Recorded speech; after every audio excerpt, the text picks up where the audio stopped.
नमस्कार दोस्तों, तो आपका स्वागत है हमारे चैनल ऑल कॉम्पिटिटिव एग्जाम में। आज हम डिस्कस करेंगे हिस्ट्री और पॉलिटी के most important question. Video start करने से पहले अगर आप चैनल पे न्यू हैं तो चैनल को सब्सक्राइब कर लें, क्योंकि हम आपके लिए इसी तरह के वीडियोस लाते रहते हैं जो कि आपके एग्जाम पॉइंट ऑफ व्यू से काफ़ी इंपॉर्टेंट रहती है। और अगर आपने अभी तक हमारा टेलीग्राम ग्रुप ज्वाइन नहीं किया है तो उसे भी ज्वाइन कर ले, क्योंकि वहाँ पर हम आपके लिए मोस्ट इंपॉर्टेंट क्विज और PDF शेयर करते रहते हैं। आज का सेशन स्टार्ट करते हैं। तुम्हारा पहला क्वेश्चन है, who was the writer of मुद्रा राक्षस? मुद्रा राक्षस का लेखक कौन था? तो बताइए इसका आंसर क्या होगा। कौटिल्य, बाणभट्ट, कलहड़, विशाख दत्त।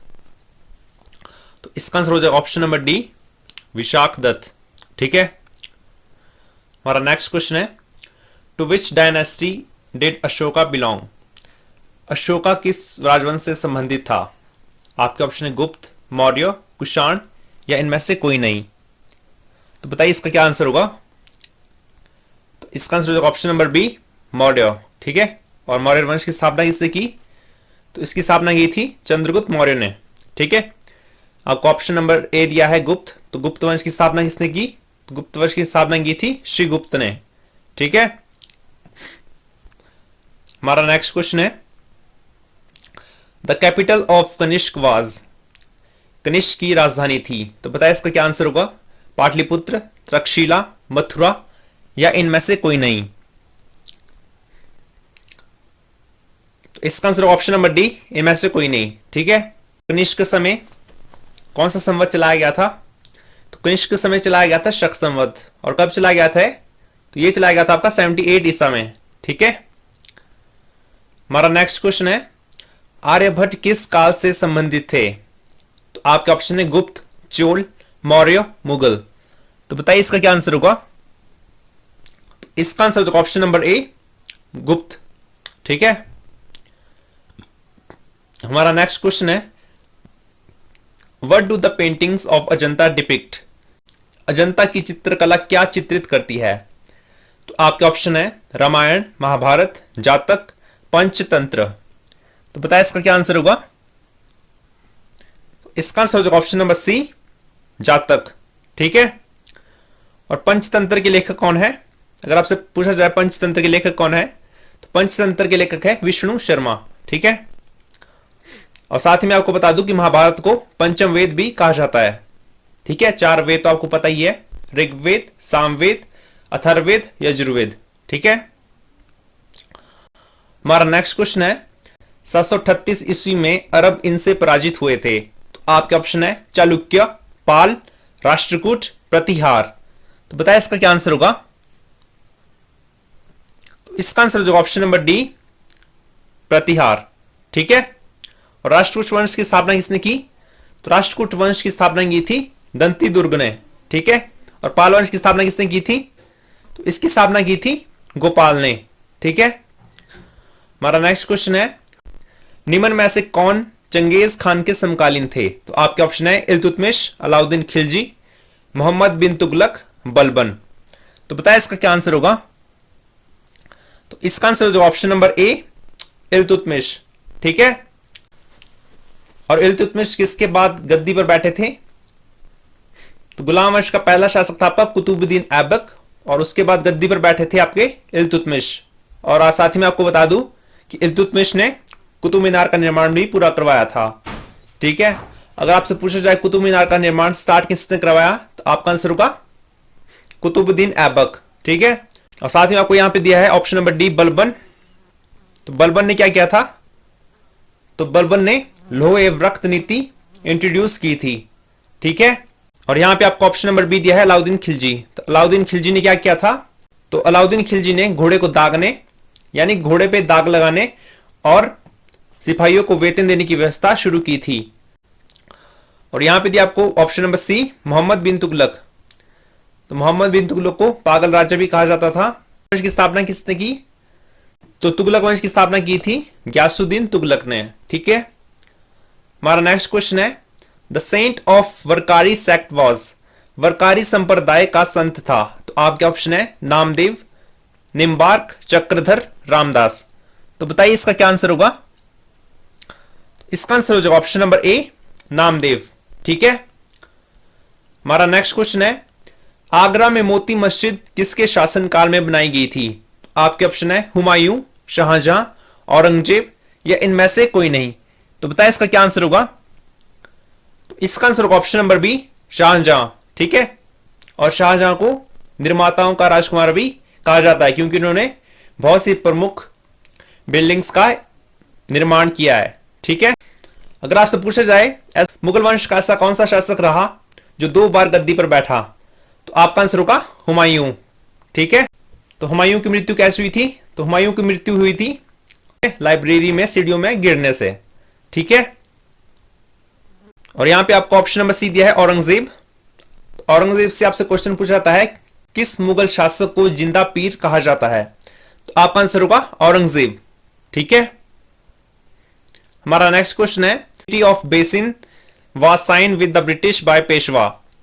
अंग्रेजों के साथ बेसिन की संधि किस पेशवा द्वारा की गई थी? तो आपके ऑप्शन है बाजीराव 1, बाजीराव 2, माधवराव या इनमें से कोई नहीं। तो बताइए इसका क्या आंसर होगा? तो आपका आंसर होगा ऑप्शन नंबर बी, बाजीराव 2। ठीक है, हमारा नेक्स्ट क्वेश्चन है the battle of Buxar was fought in. Buxar का युद्ध लड़ा गया था। तो आपके ऑप्शन है 1757, 1761, 1764, 1766। तो इसका आंसर जो ऑप्शन नंबर सी, 1764। ठीक है, और 1757 में क्या हुआ था? तो 1757 में हुई थी आपकी प्लासी की लड़ाई। ठीक है, और प्लासी की लड़ाई किसके बीच हुई थी? तो प्लासी की लड़ाई हुई थी अंग्रेजों और सिराजुद्दौला के बीच। ठीक है, और ऑप्शन नंबर बी दिया आपको यहां पे 1761। तो 1761 में हुई थी आपकी पानीपत की तीसरी लड़ाई। पहली लड़ाई हुई थी आपकी 1526 में, दूसरी आपकी 1556 में, और तीसरी आपकी 1761 में हुई थी।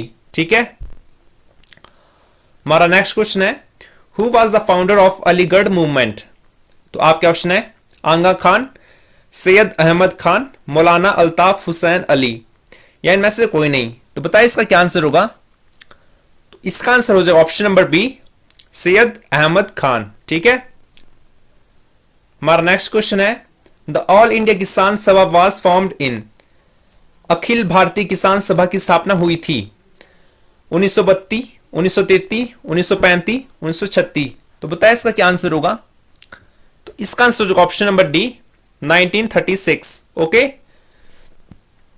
हमारा नेक्स्ट क्वेश्चन है the first session of Indian national Congress was held at. तो आपके ऑप्शन है कैलकाटा, बॉम्बे, अहमदाबाद, इलाहाबाद। तो बताइए इसका क्या आंसर होगा? तो इसका आंसर होगा ऑप्शन नंबर बी, बंबई में। ठीक है, अधिवेशन कब हुआ था?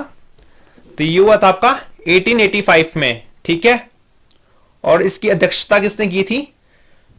तो ये की थी व्योमेश बनर्जी ने। ठीक है, और दूसरा सेशन कहां हुआ था? तो ये हुआ था आपका कोलकाता में। ठीक है, और इसकी अध्यक्षता किसने की थी? तो इसकी अध्यक्षता की थी दादाभाई नौरोजी ने। ठीक है, और ये कब हुआ था? तो 1886 में। ठीक है, हमारा नेक्स्ट क्वेश्चन है the constitution of India is. भारतीय संविधान है लचीला, कठोर, आंशिक लचीला या इनमें से कोई नहीं। तो आपका आंसर हो जाएगा option number C, partly rigid and partly flexible.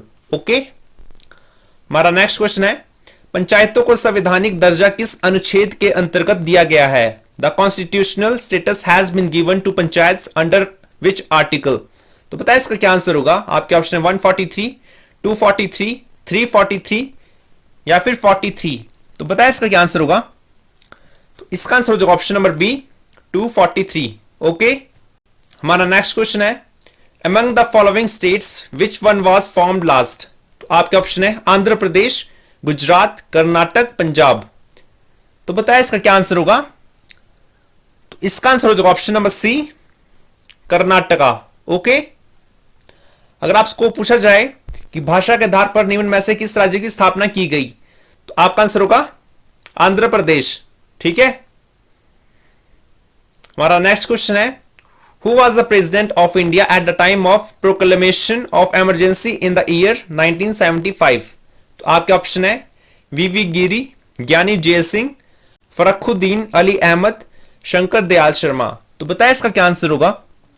तो इसका आंसर हो जाएगा option number C, Fakhruddin Ali Ahmed. ठीक है, हमारा नेक्स्ट क्वेश्चन है, भारत का उपराष्ट्रपति पदेन अध्यक्ष होता है। तो आपके ऑप्शन है लोकसभा, राज्यसभा, नीति आयोग का, या इनमें से कोई नहीं। तो बताए इसका क्या आंसर होगा। तो इसका आंसर होगा ऑप्शन नंबर बी, राज्यसभा का। ठीक है, और राज्यसभा में प्रेजेंट में कितनी मैक्सिमम संख्या है, तो यह है टोटल 250। ठीक है, और इनमें से राष्ट्रपति कितने चुनता है, तो राष्ट्रपति को अधिकार है 12 सदस्य चुनने का। ठीक है, 12 सदस्य आपका राष्ट्रपति चुनता है राज्यसभा में। ठीक है, लोकसभा में कितनी है मैक्सिमम संख्या, तो ये आपकी 552। ठीक है, और नीति आयोग की स्थापना कब हुई थी बताइए। तो नीति आयोग की स्थापना हुई थी 2015 में। ठीक है, हमारा नेक्स्ट क्वेश्चन है, the first law minister of independent India was. तो आपके ऑप्शन है MS सीतालवर, BR अंबेडकर, कैलाश नाथ काटजू, रफी अहमद किदवई। तो बताया इसका क्या आंसर होगा। तो इसका आंसर होगा option number B, BR Ambedkar. Okay, हमारा नेक्स्ट क्वेश्चन है, who calls the joint session of the two houses of the parliament. संसद के दोनों सदनों का संयुक्त अधिवेशन कौन बुलाता है। तो आपके ऑप्शन है भारत का राष्ट्रपति, भारत का प्रधानमंत्री, भारत का उपराष्ट्रपति, लोकसभा स्पीकर। तो बताइए इसका क्या आंसर होगा। तो इसका आंसर होगा ऑप्शन नंबर ए, भारत का राष्ट्रपति। ठीक है, और साथ ही मैं आपको बता दूं कि भारत का राष्ट्रपति और उपराष्ट्रपति बनने के लिए न्यूनतम आयु 35 साल है। ठीक है, और प्रधानमंत्री बनने के लिए न्यूनतम आयु कितनी है, तो ये आपकी 25। ठीक है, अगर आपसे पूछ रहा है राज्यसभा का सदस्य बनने के लिए न्यूनतम आयु कितनी है, तो आपका आंसर होगा 30। ठीक है, हमारा नेक्स्ट क्वेश्चन है, which of the following is not a constitutional organ. आपके ऑप्शन है finance commission, election commission, inter state council, NITI Aayog. तो बताया इसका क्या आंसर होगा। तो इसका आंसर होगा option number D, NITI Aayog. ठीक है, हमारा नेक्स्ट क्वेश्चन है, which of the Indian state has lowest sex ratio. तो आपके ऑप्शन है उत्तर प्रदेश, बिहार, पंजाब, हरियाणा। तो बताइए इसका क्या आंसर होगा। तो इसका आंसर होगा ऑप्शन नंबर डी, यानी हरियाणा। ठीक है, हमारा नेक्स्ट क्वेश्चन है, भारत में सोने की खानें मुख्यतः स्थित है। तो आपके ऑप्शन है कोलार में, रानीगंज में, जादूगोड़ा में, या इनमें से कोई नहीं। तो बताइए इसका क्या आंसर होगा। तो इसका आंसर होगा ऑप्शन नंबर ए, कोलार में। ठीक है, तो ये थे दोस्तों हमारे आज के मोस्ट इंपॉर्टेंट क्वेश्चन। आशा करते हैं आपको ये वीडियो पसंद आई होगी। अगर आपको ये वीडियो पसंद आई तो वीडियो को लाइक, कमेंट एंड शेयर जरूर करें, और साथ ही साथ अपनी फीडबैक जरूर दें कि आपको ये वीडियो कैसी लगी। और अगर आपने अभी तक हमारा टेलीग्राम ग्रुप ज्वाइन किया है तो हमारे ग्रुप को ज्वाइन कर ले, क्योंकि वहां पर हम मोस्ट इंपॉर्टेंट पीडीएफ्स और इन्फॉर्मेशन और साथ ही साथ आपकी प्रैक्टिस के लिए क्विज चलाते रहते हैं। तो जल्द से हमारा टेलीग्राम ग्रुप ज्वाइन कर ले। सो आज के लिए दोस्तों इतना ही। जय हिंद, जय भारत।